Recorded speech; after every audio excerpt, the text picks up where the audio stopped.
SER Podcast.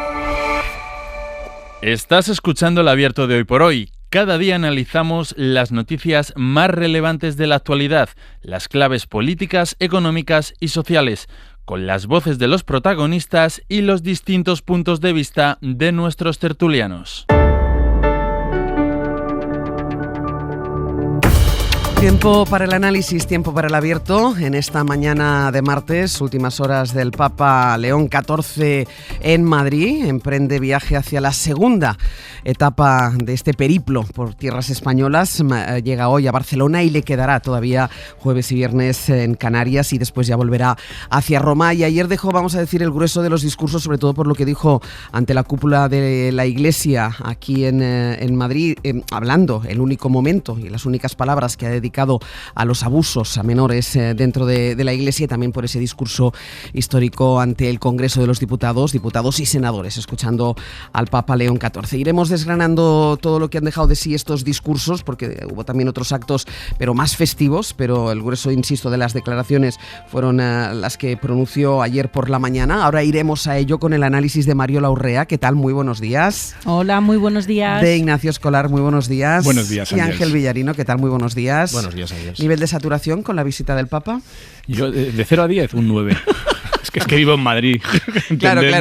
Bueno, ahora, atención, barceloneses y barcelonesas, que ahora va para allá, que ya sabréis lo que es eso, porque han sido unos días caóticos absolutamente de circulación y de... Es que ha habido momentos, ayer por la tarde, por ejemplo, por el periplo que hizo desde la Almudena, después al Bernabéu, era incluso imposible cruzar una calle, es decir, tú querías cruzar andando y era imposible que te lo permitieran. Pero bueno. Yo que vivo en la periferia me pasaba al revés, estaban todas las carreteras libres de circulación. Sí, eso es cierto. Bueno, vamos a hacer un poco balance, como les decía, que yo creo que el grueso de los discursos es lo que dijo ayer, quedan todavía actividades y va a ser también interesante su paso por Canarias, en ese puerto de Arguineguín, con el compromiso y todo lo que ha dicho el Papa sobre la inmigración. Pero dejadme que me detenga en uno de los temas más polémicos. El viernes pasado, en víspera de la llegada del Papa, hablábamos y nos preguntábamos, estaba Mariola en ese abierto, si el Papa finalmente se reuniría con víctimas de la pederastia. En ese momento no estaba agendado,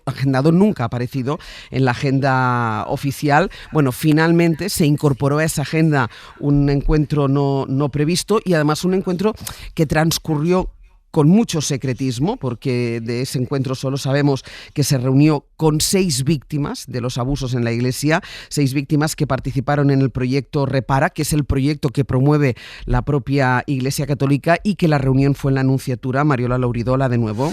Hola, ¿qué tal, Ángeles? Esto ha provocado las críticas de las asociaciones mayoritarias de víctimas que se presentaron en la puerta de la Nunciatura esperando por si el Papa les recibía, cosa que no pasó. Estos colectivos cuestionan que el Papa no les haya dado audiencia. De hecho, creen que si no lo hizo es porque no quiere escuchar a las víctimas, que tienen otro discurso, que pueden comprometer el mensaje que el Papa quiera trasladar, que es el de que el proceso de reparación y prevención de la Iglesia funciona.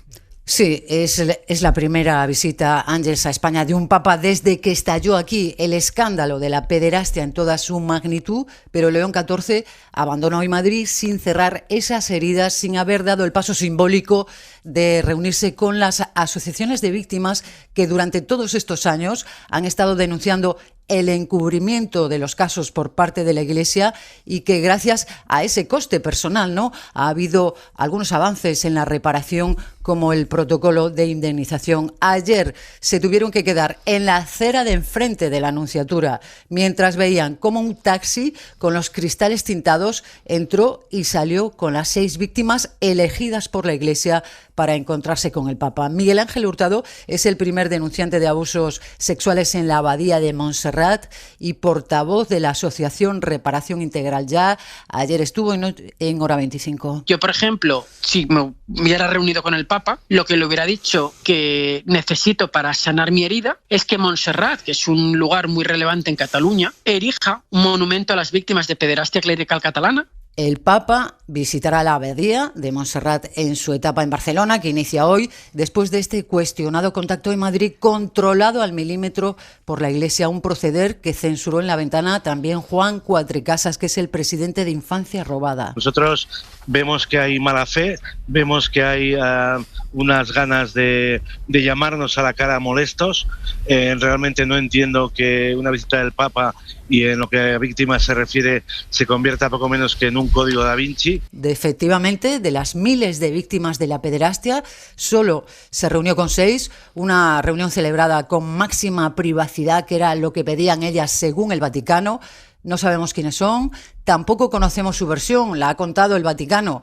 Han estado casi una hora con León XIV y según el comunicado oficial de la Santa Sede, pues le han hecho propuestas para que la Iglesia sea más eficaz ante la pederastia. Dice la nota que han compartido sus dolorosas experiencias personales, que el Papa las escuchó con afecto y atención y que tienen su compromiso de que estas propuestas sirvan para que la Iglesia pueda ser un lugar seguro donde las heridas encuentren consuelo y sanación. Mariola, gracias. A ti, hasta luego. Es llamativo que en todos los discursos y las palabras que ha pronunciado en público y ante centenares de miles de personas, el Papa no haya hablado en ningún momento del tema de la pederastia. Ha tardado 3 días en hablar de estos abusos sexuales en el seno de la Iglesia. Después de 2 días sin hacer mención alguna, fue finalmente ayer, como les decía, cuando se pronunció al respecto. Marina García, ¿qué tal? Muy buenos días. Buenos días, Ángels. Lo hizo ante los obispos en una reunión en la conferencia episcopal. Habló de los casos de pederastia, pero no hizo referencia, o sea, no pronunció esa palabra, ni tampoco mencionó el nombre de abusos, la palabra abusos, ni las palabras víctimas. Habló de una plaga que es necesario erradicar a través de la reparación y escucha a quienes dijo fueron heridos por miembros del clero. Así es, no lo hizo en el Congreso, pero sí poco después en sede eclesiástica ante los obispos españoles que representan a la Iglesia, al Vaticano en este país, a los que les dijo: uno de los más dolorosos es con aquellos que han sido heridos precisamente por quienes debían cuidarlos, incluso por miembros del clero. El pontífice llama a los abusos, sin pronunciar, como decía, esa palabra abusos, una plaga, que es aún una cicatriz abierta. De hecho, les instaba a trabajar en un deber que no es solo de las jerarquías, sino de toda la Iglesia, para estar al lado de quien ha sufrido tanto. Ante esta plaga, la comunidad eclesial está llamada a responder con la escucha, la verdad, la justicia, la reparación y un compromiso cada vez más decidido en la prevención y la cultura del cuidado. Un mensaje que fue además escueto, pero eso sí, rompió un silencio que ha predominado durante los últimos años del Papa Francisco, que aunque tuvo un papel importante en la búsqueda de transparencia, nunca visitó este país ni se refirió al fenómeno de la pederastia en el seno de la Iglesia española. Cerca de allí, de la conferencia episcopal, donde el Papa ayer pedía ante casi un centenar de prelados escucha sincera y cambios reales de sanación, ante la sede de la Nunciatura Apostólica, como decía Mariola, algunas asociaciones de víctimas protestaron en un clima de grandes críticas al pontífice por no haber promovido un encuentro plural y público con diferentes grupos de víctimas. Marina, gracias. Gracias. Te citaba a ti, Mariola, porque teníamos la incógnita el viernes de si habría reunión o no habría reunión. Nos llamó también la atención que en los primeros compases de esa visita el Papa no hiciera mención al tema de los abusos en la Iglesia. Lo hizo ayer cuando hablaba con los obispos. Finalmente hubo reunión, pero una reunión que no satisface, evidentemente, porque no se cuenta con ellos, con las asociaciones mayoritarias. Habla de escucha, de la necesidad de la escucha a las víctimas, habla el Papa, pero solo ha escuchado a una parte de esas víctimas. La verdad es que los abusos de la Iglesia eran en este viaje el elefante en la habitación. Y aunque el Papa es verdad que en el propio avión que ya le trasladaba a España, en ese encuentro siempre informal con los periodistas, ya mencionó precisamente a una pregunta del enviado del país, mencionó esta circunstancia como esa llaga abierta. No ha sido hasta el momento en el que se ha reunido con los suyos donde ha mencionado, digamos, las palabras en las que enmarca el tratamiento de esta cuestión. Creo que son palabras bien elegidas, Habla de verdad, de justicia y reparación, que es el núcleo duro de lo que se denomina también la justicia transicional, y habla de esa idea de prevenir y generar una cultura del cuidado, que son palabras similares a las que utilizó en una carta, y mencionaba yo esto el viernes en Málaga, el Papa Francisco, cuando hablaba de este episodio de los abusos como unas heridas que no prescriben, y hablaba de la necesidad de reconocer lo ocurrido, proteger a las víctimas y generar espacios seguros para que esto no volviera a ocurrir. Me parece que el Papa, por volver a la cuestión que tú planteabas, Ángels, ha tenido que moverse en un equilibrio muy inestable entre, por una parte, decir lo que él quería decir y no ignorar lo que era imposible obviar en este viaje, porque si no hubiera resultado todo un fracaso, y a la vez me imagino que perimetrar todo eso en un espacio que es el que marcaba la Conferencia Episcopal Española, que todos sabemos ha sido muy reacia a reconocer lo ocurrido, y de ahí la configuración de este encuentro y sobre todo las personas que han ido a este encuentro, que yo creo que no hay que retirarles la condición de víctimas igualmente genuinas que el resto de víctimas de estos abusos, pero es verdad que el contexto en el que se ha desarrollado el encuentro, con esa falta de transparencia, ese anonimato que imagino lo han pedido las víctimas también y hay que preservar, pero desde luego que son víctimas que sí que quedaron, por así decir, satisfechas con el programa de reparación que constituyó la Iglesia y que ha sido un fracaso para la mayoría y que obviamente ha desmerecido, digamos, el otro esfuerzo que ha hecho el gobierno y que es el gran, digamos, acuerdo en materia de reparación de las víctimas. Por lo tanto, en resumen, diríamos que este elefante en la habitación lo ha podido gestionar el Papa León XIV en términos de palabras, yo creo, contundentes. En términos de encuentros, pues obviamente ahí está el grado de insatisfacción de una parte que es la mayoritaria de las víctimas, que no han entendido, pues que se les ha escuchado, por otra parte, en la idea que plantea el Papa. Son los equilibrios que entiendo las estructuras de poder también dominan. A las víctimas que estaban en la puerta protestando porque no habían sido invitadas a esta reunión, se las convocó a otra reunión en el Vaticano, sin fecha, ya más adelante. Yo creo que esta gestión ha sido, no sé si por parte del Papa o por parte de la Conferencia Episcopal Española, pero ha sido desastrosa. Esta idea de me reúno solamente con las víctimas que entraron por la vía que había abierto la Iglesia y que claramente era insuficiente y que decepcionó a la inmensa mayoría de las víctimas. Solamente me reúno con unas víctimas que han pasado por este lado y que han quedado contentas. Y de esa manera pues puedo mandar el mensaje de que me he visto con ellas cuando en realidad no lo he hecho, porque no se ha sentado con los colectivos que de verdad representan a la gran mayoría de las víctimas del clero en estos abusos de pederastia. Y yo creo que esto es un debe, porque es uno de los asuntos más importantes para la Conferencia Episcopal Española y para la jerarquía eclesiástica en España y en todo el mundo. Y si vienes a España, y además en un momento donde esto está por primera vez abierto, después de tantas décadas abierto, cuando por fin hay un acuerdo que los obispos han firmado a regañadientes, pero han firmado con el gobierno para que haya un mecanismo de reparación, justicia, como el que pide el Papa, pues es un poco decepcionante que ante un problema tuyo, porque es fácil hablar de los problemas de los demás, pero a un problema de tu institución, pues no des la talla. Ángel. Sí, yo coincido bastante con los dos comentarios previos. Ha habido muy poca información. Yo ayer pregunté a la Conferencia Episcopal, me dijeron que las 6 víctimas que se han encontrado con el Papa proceden de diversos lugares de España y que habían sido propuestas por las diócesis, por la propia Conferencia Episcopal, y decían que por el Defensor del Pueblo. No queda claro en qué proporción y no queda claro cómo ha sido esa negociación. Las agendas de los viajes papales en general son una construcción muy compleja que se negocia mucho con todas las partes, y sin duda todo este programa y esta parte del programa sin duda ha sido elaborado con la complicidad de la Conferencia Episcopal y con el control de la Conferencia Episcopal. Y al Papa no le han puesto delante a los más beligerantes. Por otra parte, es algo que en el Vaticano cualquier encuentro con el Papa, sobre todo si son públicos, se somete a una producción muy detallada. La curia es muy cuidadosa con estas cosas, controla absolutamente todo y los perfiles se estudian con mucha antelación para evitar situaciones incómodas y sustos. Es un protocolo que recuerda a veces a los de las casas reales, que te dicen hasta cómo tienes que ir vestido, cómo tienes que... Yo creo que en lo que pasó ayer es muy importante también ver dónde habló el Papa, que también lo habíais comentado, dónde habló de este tema el Papa, y lo hizo a la cara de alguno de los obispos cuestionados por su actuación, delante de Argüello y de toda la conferencia episcopal. Y esto, por una parte, habla a los protagonistas, este forcejeo que probablemente hubo, del que se ha hablado tanto con Francisco y la Conferencia Episcopal Española.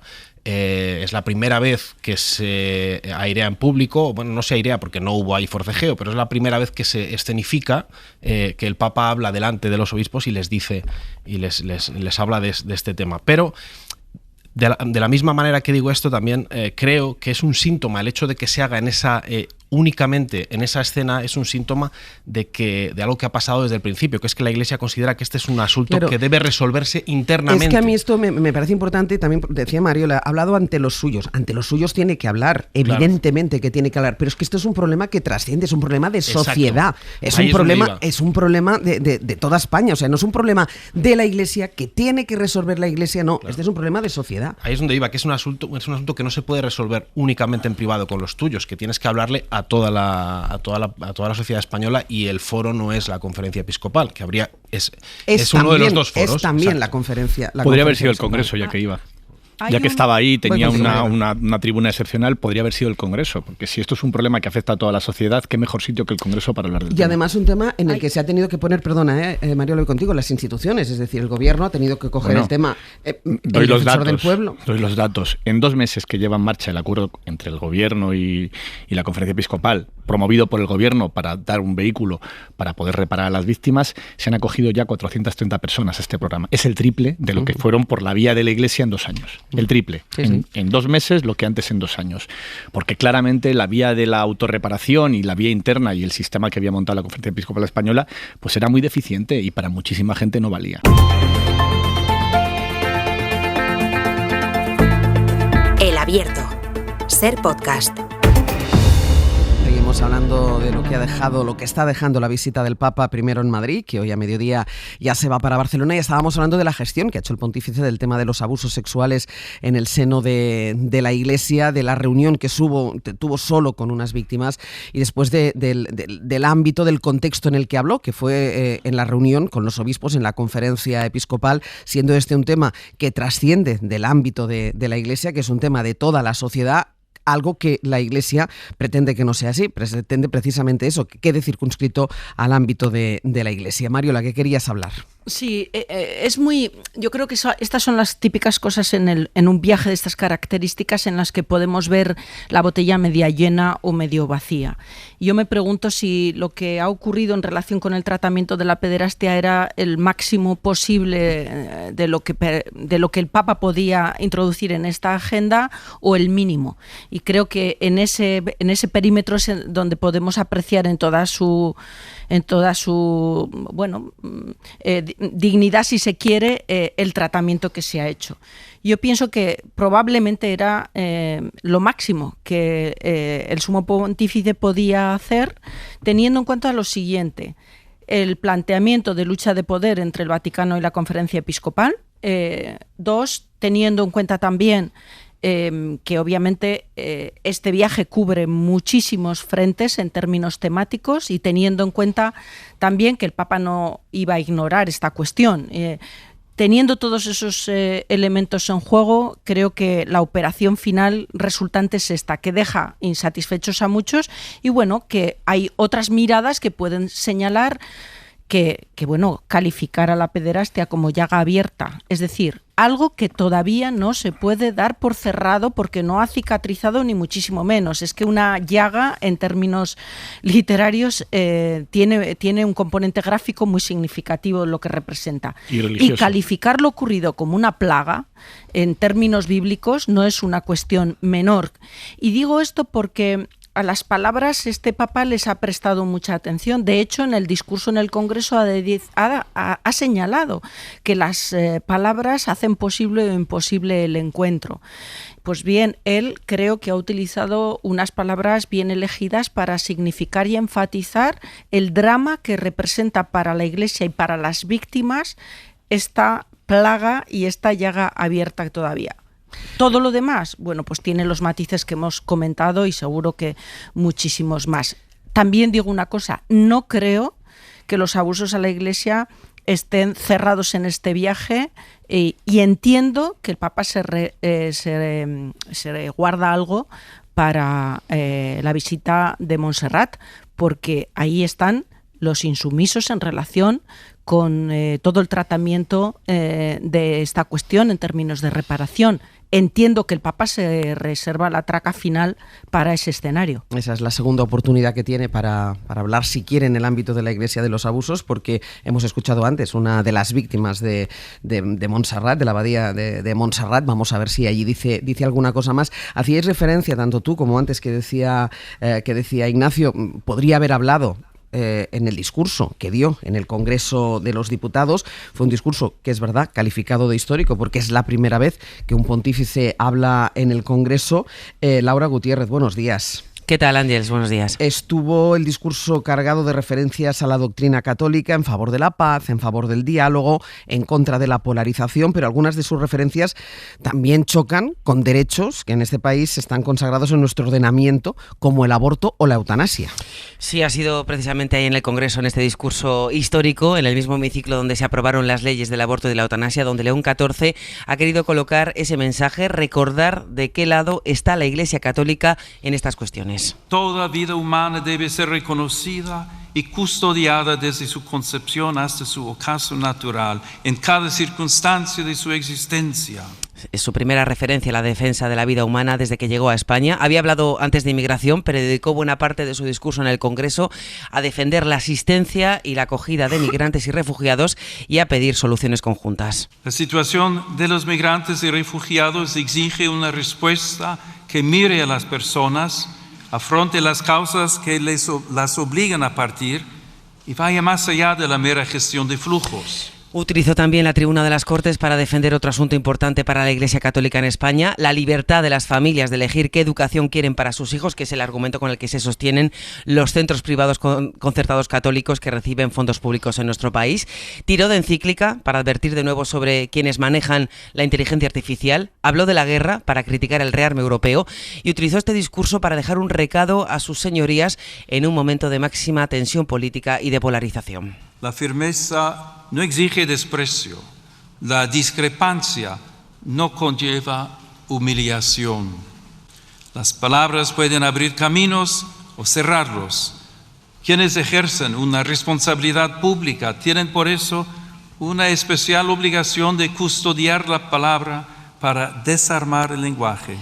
También Ángels reconoció los errores de la Iglesia y la sociedad en la conquista de América en un discurso que se llevó una de las ovaciones más largas que se recuerdan en el Congreso, 7 minutos de aplauso.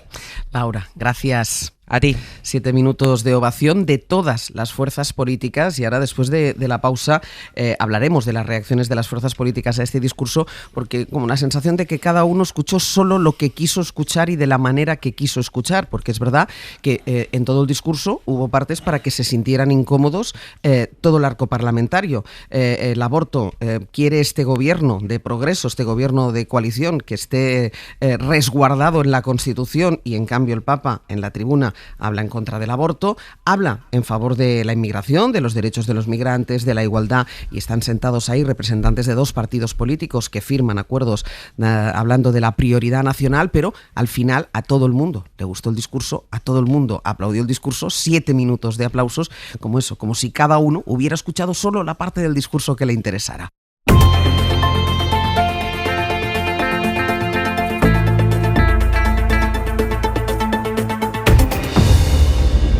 En el abierto, Mariola Urrea, Ignacio Escolar y Ángel Villarino. Nos hacía antes Laura Gutiérrez un resumen de las palabras del discurso del pontífice ante las Cortes Generales, y yo les decía que cada partido trata de vincular sus propuestas y postulados ideológicos a las palabras del pontífice. Es lo que ocurre en el caso del gobierno y de los socios, que aunque difieren de las referencias al aborto o a la eutanasia, también encuentran muchas similitudes en otros aspectos. Josué Coello, buenos días. Hola de nuevo, Ángels. Sobre todo por parte del gobierno, conectan con el Papa con lo que tiene que ver con sus referencias al contexto internacional, abogando por el fin de las guerras y la solución pacífica de las mismas, y también por la defensa que hizo el pontífice de las personas vulnerables y de los migrantes.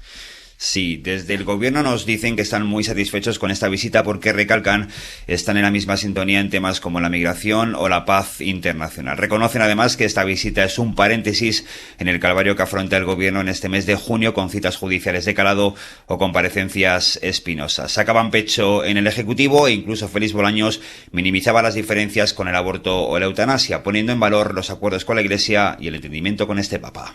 Por supuesto que respetamos todas las posiciones políticas y todas las posiciones que tiene la Iglesia Católica, toda la relación que hemos tenido en la Iglesia en estos últimos años, que han dado lugar a 4 acuerdos bien importantes. No había acuerdos con la Iglesia Católica desde el año 2006.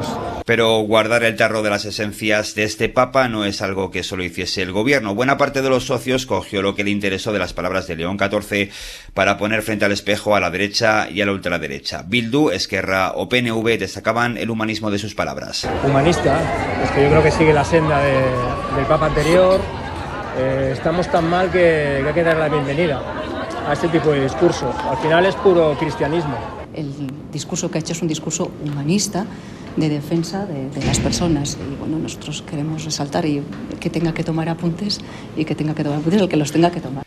Palabras de Gabriel Rufián y de Maribel Vaquero, que también secundan en Sumar, donde a pesar de alguna crítica creen que León XIV estuvo correcto. Lo mismo piensan en Junts, más allá, Ángels, de esa petición de Míriam Nogueras al Papa de hablar catalán ahora que llega a Barcelona. Josu, gracias. A vosotros. Y en la derecha, por su parte, no se dan por aludidos en las referencias que hizo el Papa a la cuestión migratoria y que chocan frontalmente con las políticas que han aprobado y que han pactado recientemente el Partido Popular y Vox. Julia Molina, buenos días. ¿Qué tal, Ángels? Buenos días. Los dos, derecha y ultraderecha, compran el discurso del pontífice y se quedan sobre todo con la oposición al Papa en el derecho al aborto y a la eutanasia. Sí, no encuentran incompatibles las palabras del Papa, que arremetió explícitamente contra la discriminación por el origen nacional, étnico o religioso.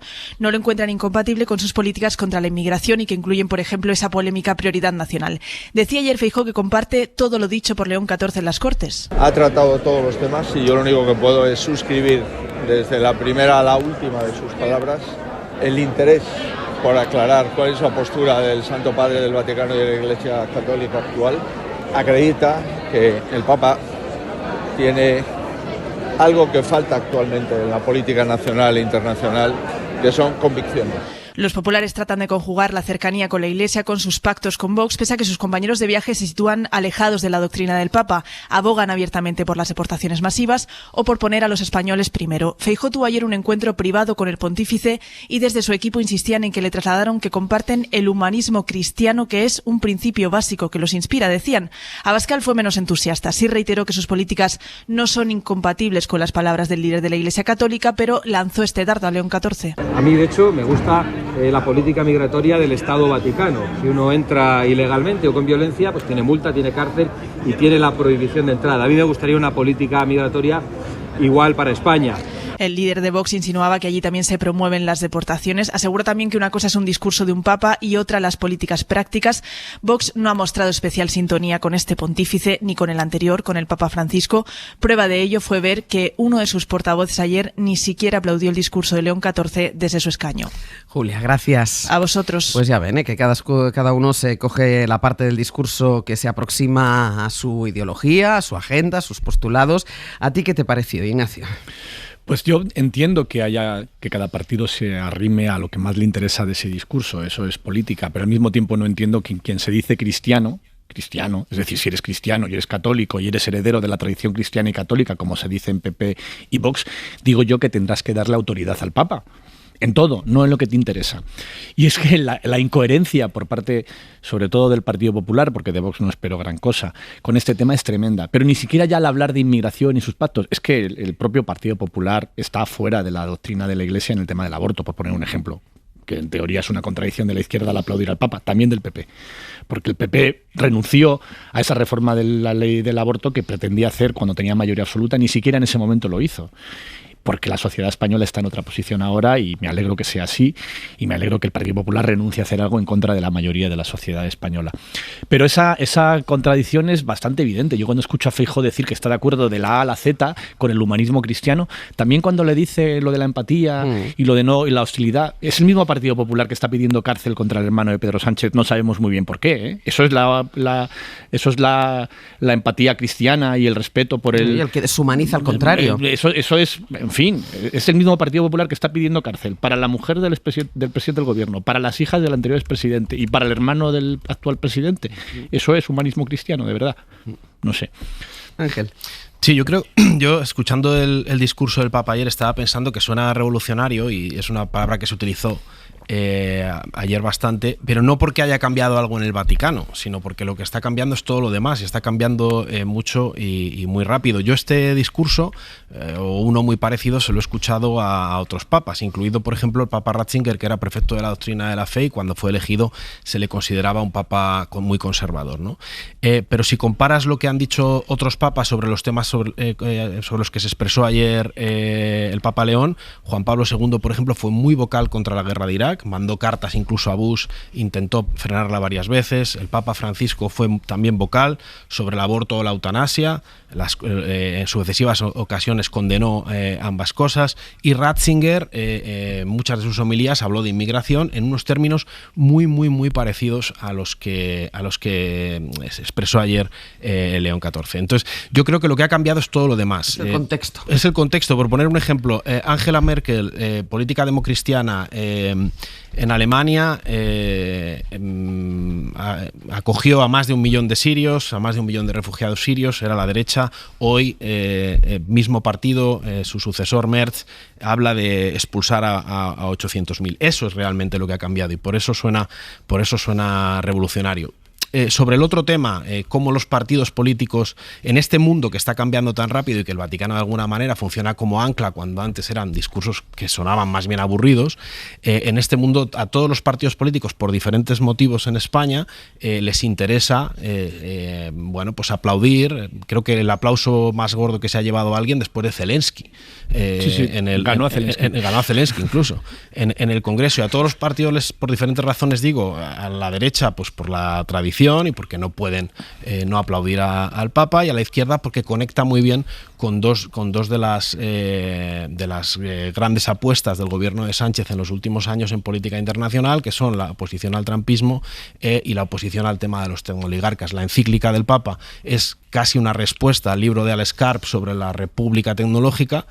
Punto por punto va respondiendo a esa idea de una aristocracia tecnológica que toma de alguna manera las riendas del futuro, y el Papa ante eso impone el discurso humanista de la Iglesia Católica, y esto conecta con el gobierno español. Y en el caso de Trump ha intentado forzar, igual que ha hecho con los evangélicos, que los tiene en el saco, ha intentado forzar también a la Iglesia Católica el brazo. Lo intentó, incluso hubo intentos en el cónclave de forzar un papa más proclive a sus posiciones. Han expandido esta idea de la Iglesia profunda, igual que han expandido la Iglesia de los estados profundos, y de alguna manera esto conecta muy bien con el gobierno. Entonces creo que se ha producido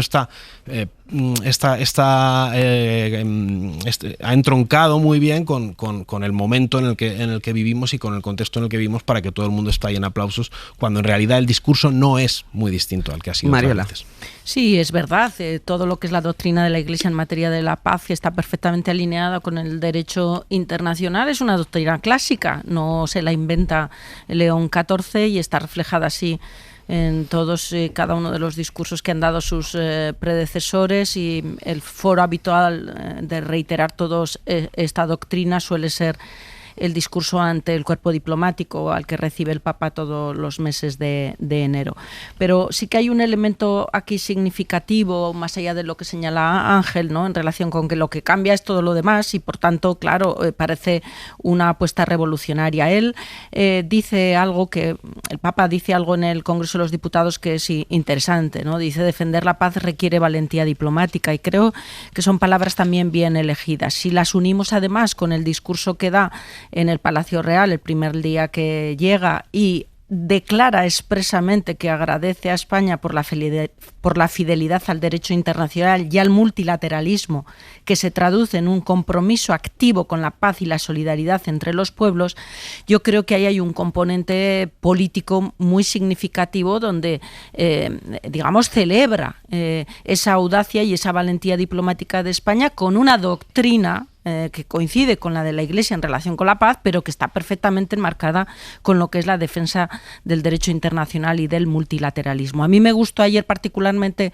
en el Congreso toda esa reivindicación de un patrimonio jurídico, filosófico, que tenemos en España y del que no siempre somos capaces de sacar el suficiente orgullo, que tiene que ver con la Escuela de Salamanca, y el Papa así lo recogió. Y, hombre, me sorprende que la gente se sorprenda de que el Papa reivindique el origen de la vida y el final de la vida conectado con el dogma de fe. No nos puede sorprender que la Iglesia manifieste rechazo a toda legislación que tiene que ver con la interrupción voluntaria del embarazo o con la voluntad de decidir cuándo la vida sigue siendo digna para las personas.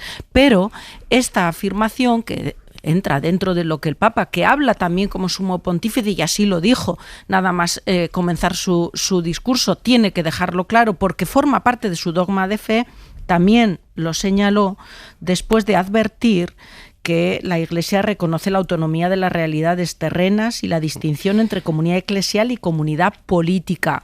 Y son palabras textuales del discurso. Por lo tanto, creo que fue un discurso también respetuoso en términos institucionales. Habla el sumo pontífice, pero sabe que habla ante las instituciones que gozan de legitimidad democrática, y por tanto esa diferencia entre lo político, lo que es de Dios y lo que es de los hombres, expresando lo que obviamente no es negociable para la Iglesia, que es el dogma de fe, y esa firmeza con la que defiende la dignidad humana, todo lo que implica desde luego la migración. Es que habla, la verdad que este Papa, yo creo que las palabras que elige incorpora belleza en ellas. Habla de la frontera como espacio de protección y no de abandono.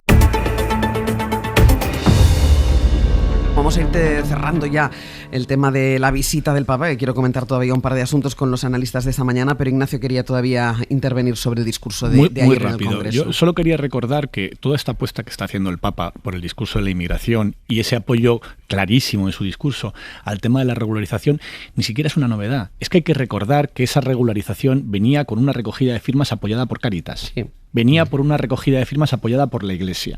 Y que esta contradicción tan enorme entre los partidos que se dicen cristianos, demócrata cristianos, herederos de la tradición cristiana, herederos de la civilización católica, de todo esto, es la gente que está diciendo que esto no. Yo no soy creyente, yo no me veo obligado a creer el paquete completo de dogmas religiosos y éticos de la Iglesia, pero entiendo que esos que se dice que lo son deberían al menos, no sé, confesarse después, cuando estás haciendo exactamente lo contrario a lo que dice ese código ético y esa moral en la que crees. Me parece que la hipocresía en ese caso es mayúscula. Decía que cerrábamos ya el tema de la visita del Papa porque ahora mismo está a punto de participar en un acto en IFEMA para despedirse de los voluntarios. Ya son los últimos coletazos de la visita a Madrid, y de Madrid vuela a Barcelona. Sergi López, buen día. ¿Qué tal, Ángels? Buen día. Llegada a Barcelona, hoy está prevista una oración en la Catedral, una vigilia en el Estadio Lluís Companys, mañana Sagrada Familia y también esa visita polémica que hemos estado citando a lo largo de este abierto en Montserrat. Sí, el Papa va a llegar a las 12:30 al aeropuerto del Prat. Será el inicio de 44 horas cargadas de actividad. Van a empezar con una oración en la Catedral de Barcelona, una visita al sepulcro de Santa Eulalia, que es la patrona de la ciudad y que se encuentra en la misma catedral. Desde allí, León XIV se va a desplazar a pie hasta el Palacio Episcopal. Será su residencia mientras esté en Cataluña. Justo después de comer va a recibir en audiencia al presidente, Salvador Illa, y a partir de las 6 irá camino del Estadio de Montjuïc, donde tiene previsto el acto más multitudinario de esta jornada. Habrá una exhibición de Castellers, una actuación de la Escolanía de Montserrat con Sergio Dalma y realizará la vigilia de la oración. Está por ver cómo se resuelve una de las polémicas previas a la visita, que es si el pontífice utiliza o no el catalán en sus intervenciones, sobre todo mañana en la bendición de la Torre de Jesús de la Sagrada Familia. Y como decías, Ángels, también habrá esa visita a Montserrat, de donde partieron las primeras denuncias de casos de pederastia a miembros de la Iglesia. Sus víctimas víctimas se han quejado de que el Papa no haya recibido más que algunos, dicen, seleccionados de los que sufrieron esos abusos. Y por cierto, que hoy en Barcelona hay huelga de profesores que se quieren hacer oír durante los actos del Papa y que van a complicar aún más la movilidad en la capital catalana. De momento por la mañana no ha habido grandes problemas de tráfico, los habituales. No, porque estaban esperando a que empezaran las pruebas de acceso a la universidad, que empiezan hoy a las 9 de la mañana. Sí. Entonces, hasta las 9 no ha habido nada. A partir de ahora es cuando se espera que sí que haya movimiento. Pues iremos conectando con Barcelona y nos vais contando. Muchísimas gracias. Gracias, Ángels. Pues hasta aquí todo lo que hace referencia a la visita del Papa, que va a continuar con este traslado hasta Barcelona. Seguiremos hablando de ello en el resto de servicios informativos y mañana por la mañana, evidentemente.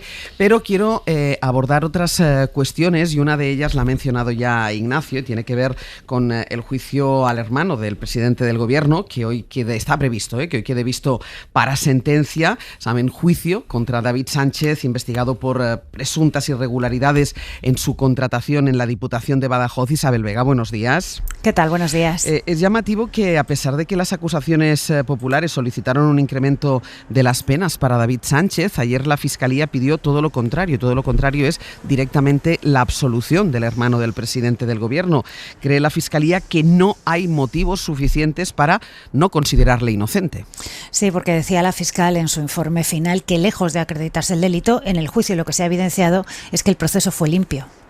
Entendemos que este procedimiento se ha realizado conforme a los principios de publicidad, mérito y capacidad.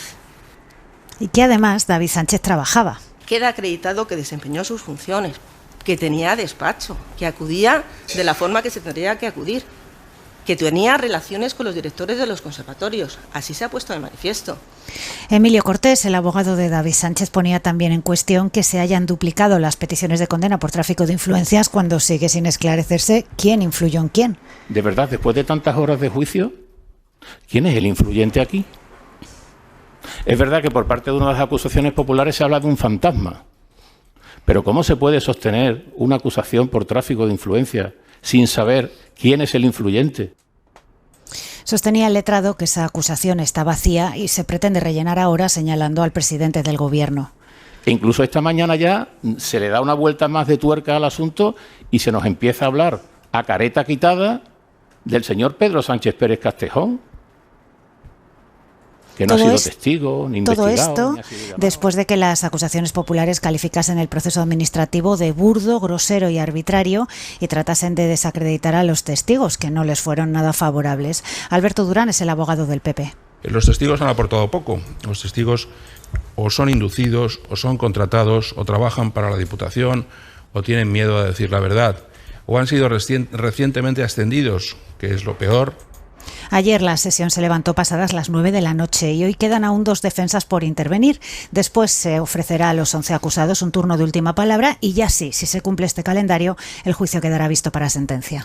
Pues veremos qué pasa hoy, Isa. Gracias. A vosotros, buen día. Ignacio, tú decías el juicio del hermano, que se le está juzgando, no se sabe por qué. La verdad es que si escuchas tanto a la Fiscalía como a la defensa, no, incluso las acusaciones, al abogado de las acusaciones populares, cuestionando la figura de los testigos. Este juicio es un absoluto disparate y es bastante anómalo fundamentalmente por 3 motivos. El primero es que lo normal es que cuando hay un proceso administrativo en el que alguien considera que se ha elegido una persona que no es y que ha habido un enchufe, esto suele ser administrativo, no penal. Hay un montón de sentencias del Supremo donde lo que dicen es, bueno, pues se restaura la legalidad anterior, se anula la plaza, se vuelve a convocar. Esto es lo normal, es lo que pasa habitualmente cuando hay un enchufe. Cuando hay un enchufe muy grave y va por lo penal, ya es más raro aún encontrarse como imputado o como acusado al enchufado. Esto no pasa nunca. Esto te vas a la jurisprudencia española y este es el primer caso. Habrá que llamar la doctrina Sánchez Pérez Castejón, porque no hay precedentes en el que a la persona a la que le pides más cárcel es al enchufado. Y luego, en este juicio hemos visto muchísimas anomalías otra vez. Para mí la fundamental. Había una acusación al principio que era el tráfico de influencias y la aceptación de un nombramiento ilegal a Sánchez, al hermano de Pedro Sánchez, a David Sánchez.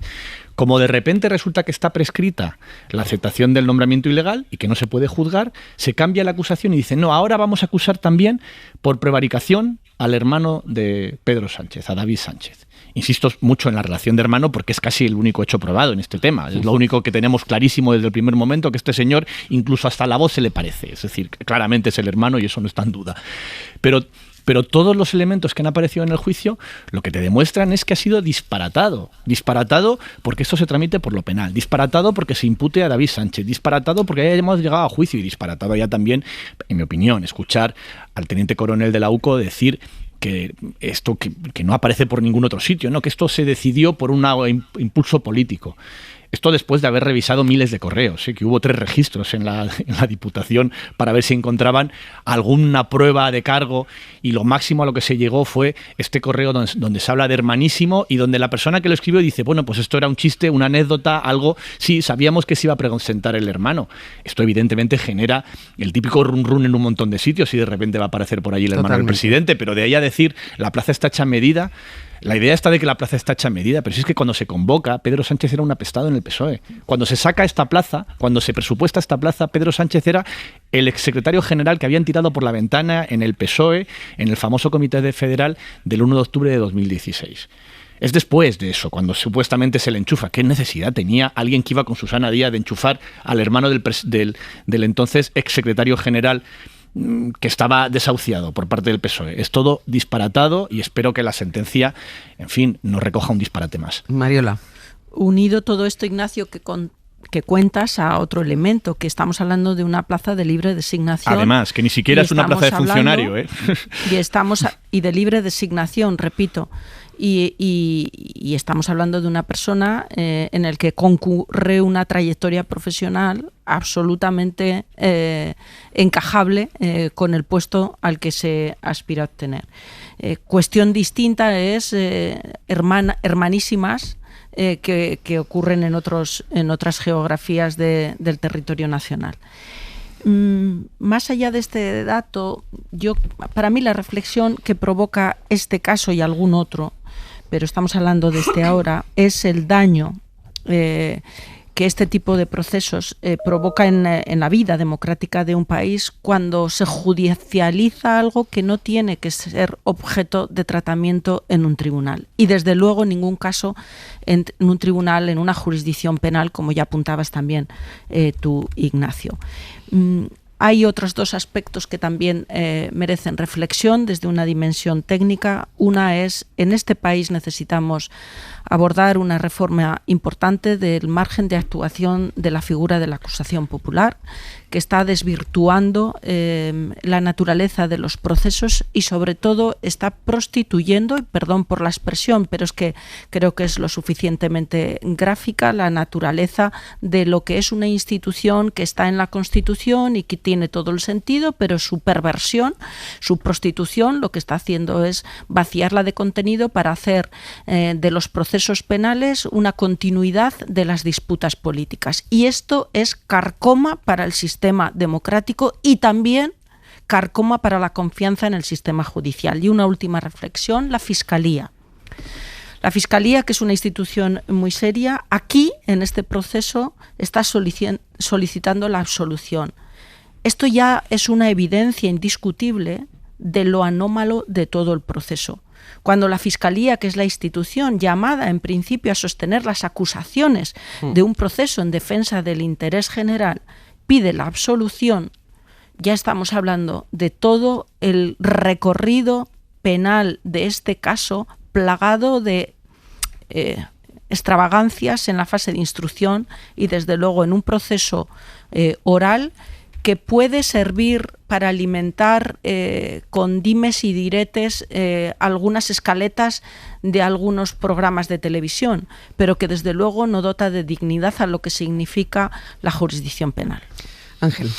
Sí, yo iba a decir algo parecido a lo que ha comentado Mariola sobre la actuación de las acusaciones populares, que además ayer fueron en parte protagonistas, insistiendo una y otra vez en acusar a la Fiscalía e incluso a los testigos de actuar al dictado de poderes más altos y de las propias cloacas, y conectándolo con otros procesos que sí parece que se sustancian bastante más, y yo creo que al conectarlos pues se hace un flaco favor también al resto de los procesos abiertos en este ciclo judicial. Yo siempre he pensado, creo que lo hemos comentado aquí alguna vez, que este es el más débil de todos los casos que hay abiertos, y lo que ha ido trascendiendo en el juicio estos días refuerza esa idea. Parece muy complicado demostrar lo que sostienen las acusaciones populares, y más convertir esto en una condena de cárcel hacia el presunto enchufado, como decía Ignacio.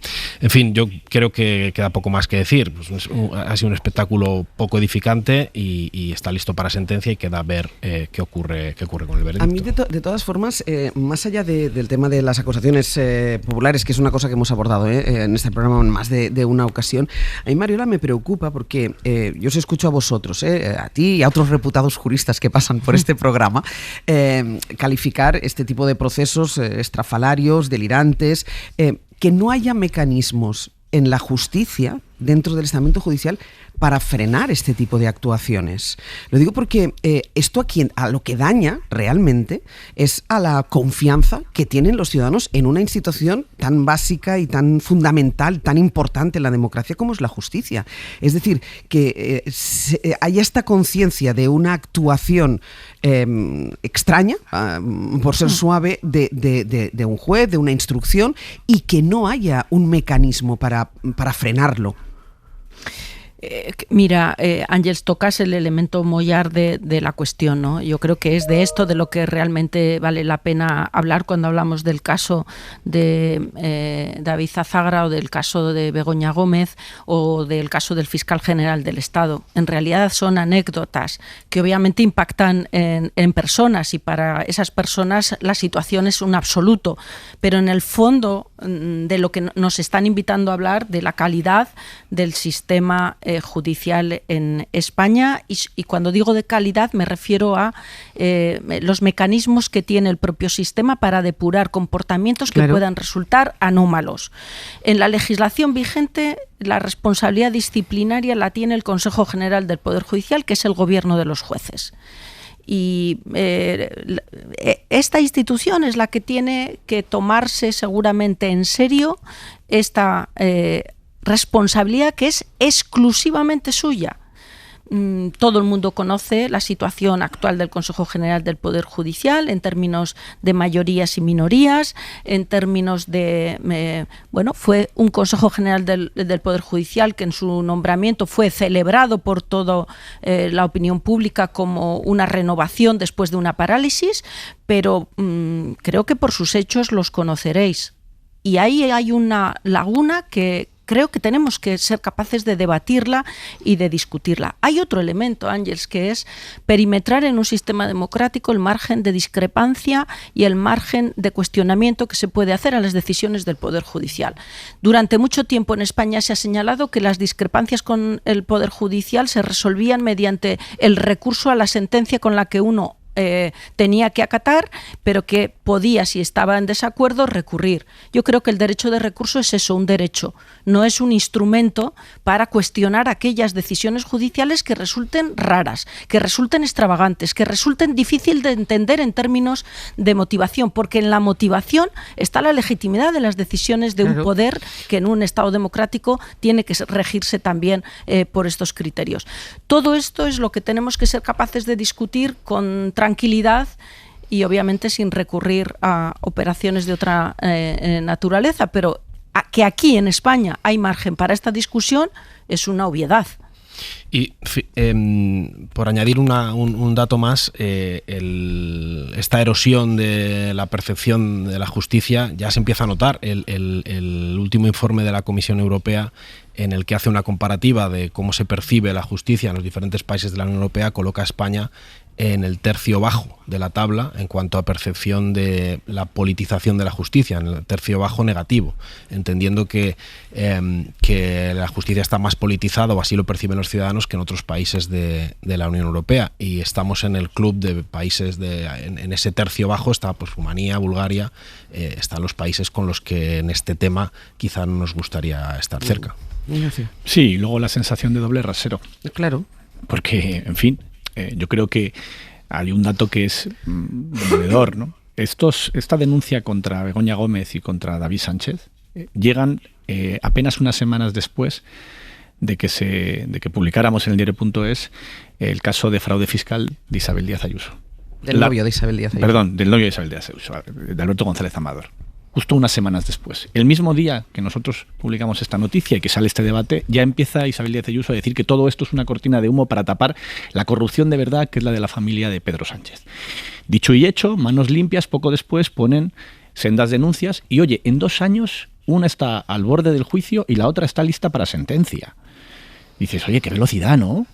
Y mientras tanto estamos esperando desde hace un año que llegue al fin, a ver si hay suerte, una autorización del juez que lleva el caso de Alberto González Amador para ver si así puede entrar la UCO de una vez a las cuentas corrientes de Alberto González Amador, como le pidió el juzgado, porque esto de la UCO entrando ahí fue porque el propio juzgado un año antes había solicitado un informe sobre los negocios de Alberto González Amador y la acusación de que pagó una mordida a uno de sus socios de $500,000 para conseguir otros 2 millones de comisión de las mascarillas. Unos casos a toda velocidad, otros al ritmo, en fin. ¿La justicia está colapsada solo por barrios o cómo va esto? Sí, pero a mí lo que me preocupa realmente es eso, es la percepción después de los ciudadanos y la confianza de los ciudadanos, porque cualquiera de nosotros se puede ver un día delante de un juez, por lo que sea, por un impago de algo, por haber cometido una infracción de tráfico, y claro, la percepción que tienes es, bueno, depende de quién seas y de quién te toque delante, eso es. Tu caso va a tener un recorrido o va a tener otro recorrido, y esto erosiona de una manera tremenda la confianza en la justicia. Y otra cosa que decía Mariola, las decisiones judiciales se podrán criticar, se podrán cuestionar, igual que los jueces critican, incluso se manifiestan con la toga puesta contra las decisiones del legislativo. Es decir, no puede ser que sea el único poder intocable, que no se pueda decir nada ni de su gestión ni de sus sentencias. A ver, yo creo que las sentencias se tienen que cumplir, sí, pero por supuesto que se pueden criticar. Claro. ¿Cómo no se van a poder criticar? ¿Y una instrucción? No, claro que se puede. Sobre todo cuando no se entienden, sobre todo cuando a ver, la legitimidad de todo poder en democracia viene asentado por la motivación y el grado de aceptación y racionalidad que encuentra ese pronunciamiento. Quiero recordar que en el caso del fiscal general del Estado, que fue condenado, desde que se produjo, se notificó la condena hasta que se conoció el texto de la sentencia, que es lo que justifica el fallo, pasaron un montón de días. Estas prácticas no sirven para y no contribuyen a la confianza en la justicia, sino todo lo contrario. Pero citabas una cuestión, Ángeles, que me parece que conecta con otra idea que quiero señalar. Fortalecer la confianza en el Poder Judicial también requiere abrir una reflexión acerca de cómo se recluta a los jueces y magistrados de este país. Y no me refiero al proceso utilizado a través del Consejo General del Poder Judicial para escalar dentro de lo que es la administración judicial, para los nombramientos. No, me refiero al acceso a la carrera judicial, que tenemos un modelo, este gobierno ha intentado hacer un pequeñísimo ajuste que incluya en el examen de acceso a la carrera judicial un examen práctico que parece razonable, dado que los jueces normalmente lo que hacen es resolver casos a partir de unos hechos y una prueba. Bueno, pues está atascado en el Congreso. Sí, sí. Y con visos, color hormiga.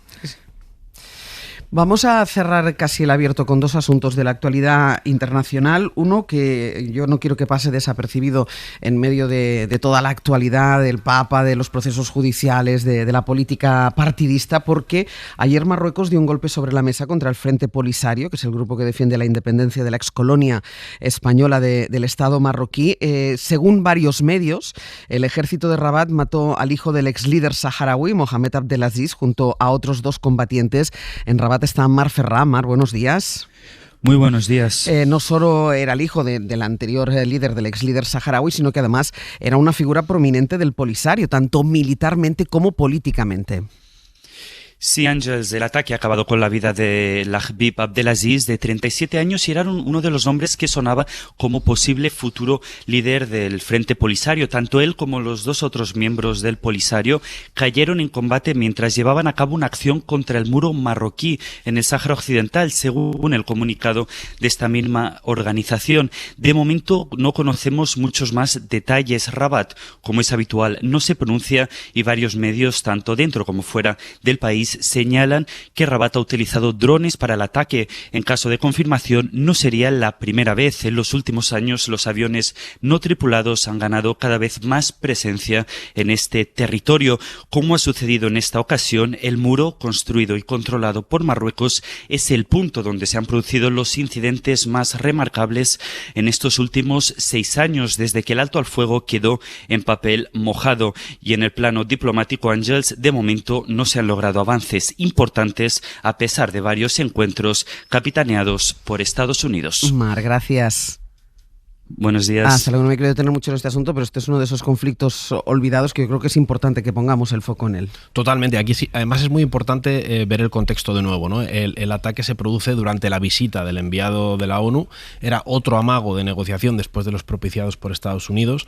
Recordemos que en febrero el Polisario atacó una base militar marroquí, y lo que está pasando es que es muy difícil llegar a un acuerdo aquí porque las posiciones son irreconciliables. Marruecos lo que insiste es en poner en marcha su plan de autonomía, que viene a ser convertir el Sáhara en algo así como una comunidad autónoma. De hecho, ellos a veces ponen el ejemplo de España, y el Polisario no quiere ni oír hablar de ello, pide referéndum, no renuncia a la independencia y exige negociaciones directas con Marruecos. Hay un par de cosas que me recuerdan mucho a otra parte del mundo que también está en llamas, que es Israel.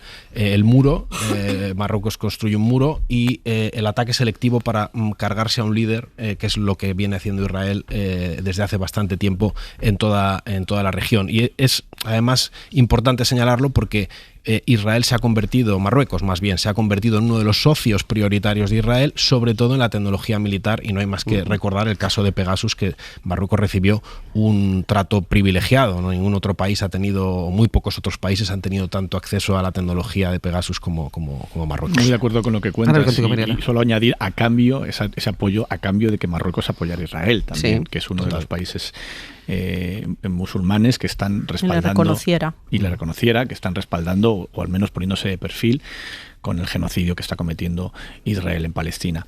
Yo creo que en este asunto del Sáhara hay todavía un problema de falta de explicaciones por parte del gobierno español sobre ese cambio de posición. ¿A qué se debió? ¿Por qué se hizo? ¿Por qué se contó de esa manera? Más allá de la realpolitik, de que parece evidente de que no hay muchas posibilidades para un Sáhara independiente, sobre todo en el momento en que Estados Unidos le da la espalda a esa posibilidad, yo creo que España tiene un compromiso histórico, moral, con esa antigua colonia, que no debería ponerse de perfil en un asunto así, y menos aún tolerar pues eso, que ese tipo de crímenes, porque esto de matar a alguien directamente, ajusticiarlo, pues es una cosa que no entra en ninguna legalidad. Mariola.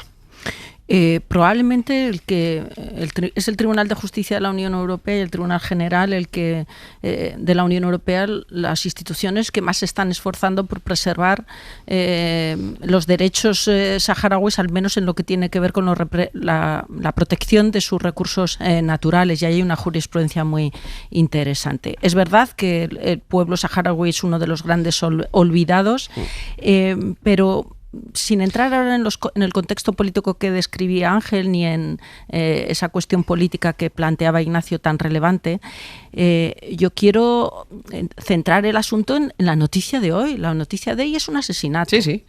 Y este asesinato no deja de ser el efecto contagio de la política de Donald Trump en relación con lo que ha ocurrido en Irán y con lo que ha ocurrido en Venezuela en términos de entrada en un país, coger al jefe del Estado, llevártelo a una cárcel bajo una jurisdicción para la que no tienes competencia. Esta política del uso de la fuerza sin límites, conduce a un efecto contagio, y hoy lo estamos viendo en el caso de Marruecos. Mira, déjame precisamente que demos la última hora del conflicto en Oriente próximo, porque ya saben que ha intentado Donald Trump contener a Benjamin Netanyahu, incluso le llegó a decir que podría quedarse solo frente a Irán. En Jerusalén está Nuria Garrido. Nuria, buenos días.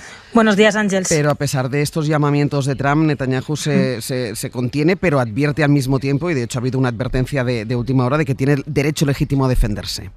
Sí, lo dijo en un videomensaje grabado porque Netanyahu raramente suele convocar aquí ruedas de prensa, un videomensaje que difundió su oficina poco después de que, tras ese aviso, como estabas diciendo, de Trump, de que si seguía con los ataques contra Irán iba a dejarlo solo en esta ofensiva. Parece que esas palabras lograron frenar sus ansias de momento de seguir con los bombardeos y, de hecho, si no hubiera sido así, el ejército israelí estaba preparado para lanzar varias rondas con más ataques, según recoge el New York Times. Tras ello, Netanyahu quiere transmitir que él es el jefe, ¿no?, aquí en Israel, tildó esos ataques de históricos e insistió, vamos a escucharle, en que volverá a atacar con mayor contundencia si Irán les ataca y que va a seguir atacando al Líbano. De hecho, en estas últimas horas el ejército israelí está bombardeando con mucha dureza el Líbano. Acaba de lanzar hace poco menos de media hora una nueva orden de desplazamiento para la ciudad de Tiro, incluyendo el barrio cristiano. Y ahora hay que preguntarse, ¿esta situación, Ángels, va a llevar a que Irán vuelva a atacar a Israel y que Israel responda? Pues esa es la pregunta. Veremos qué pasa en las próximas horas. Nuria, gracias. Gracias, Ángels.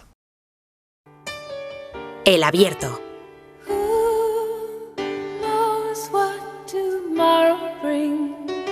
Ser podcast.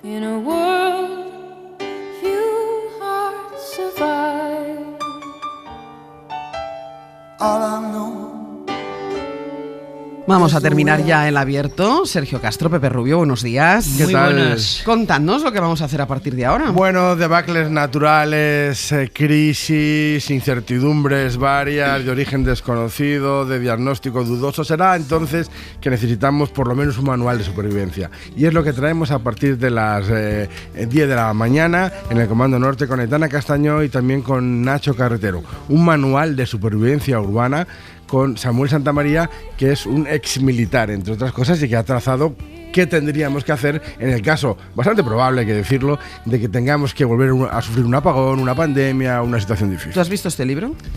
Yo he visto ese libro. Sabes que vamos a morir tú y yo, ¿no? Bueno, pero esto es un hecho, no solo, también escolar. Vale, venga. Creo que todos. Creo que todos. Bueno, Chema Rodríguez nos invita hoy a viajar a Gijón para conocer a Ofelia, nuestra Miss Experiencia de hoy, de esta mañana, 85 años, chilena, lectora hasta la extenuación y que ahora ha decidido editar los libros que a ella le gusta. Esto es maravilloso poder hacerlo, ¿eh? Y con esa idea pues se ha convertido en editora de libros. Eso será en Miss Experiencia. Después nos meteremos en el jardín a partir de las 11 con Eduardo Barba y lo primero es que aquellas dudas que tengan sobre plantas, flores, jardines, la tierra que tienen que poner, lo que quieran, los riegos, todas esas dudas al 900-100-800. Ya pueden llamar 900-100-800 para cualquier duda sobre el jardín. Y hoy vamos a hablar de la observación y la fotografía como técnicas para aprender de las plantas. Vale, vamos a hacer la sección en la terraza. Hoy salimos a la terraza. Y esa terraza da mucha envidia. Esa terraza da mucha envidia. Pues hoy haremos la sección de jardinería desde allí. Vamos a cerrar el programa con 15 minutos de fama con Martín Millanqui, con la crónica social. Como nada es para siempre, sabremos que Ana Obregón ha puesto a la venta el manantial, que era en la casa de Mallorca donde hacían los posados, y lo ha puesto al precio, nos ha comprado, pero si tienes 25 millones de euros, tuya es. No me va bien ahora. Mariola Urrea, Ignacio Escolar, Ángel Viñarino, hasta la semana que viene. Adiós. Hasta la semana que viene. Para no perderte ningún episodio, síguenos en la aplicación o la web de la SER, Podium Podcast o tu plataforma de audio favorita.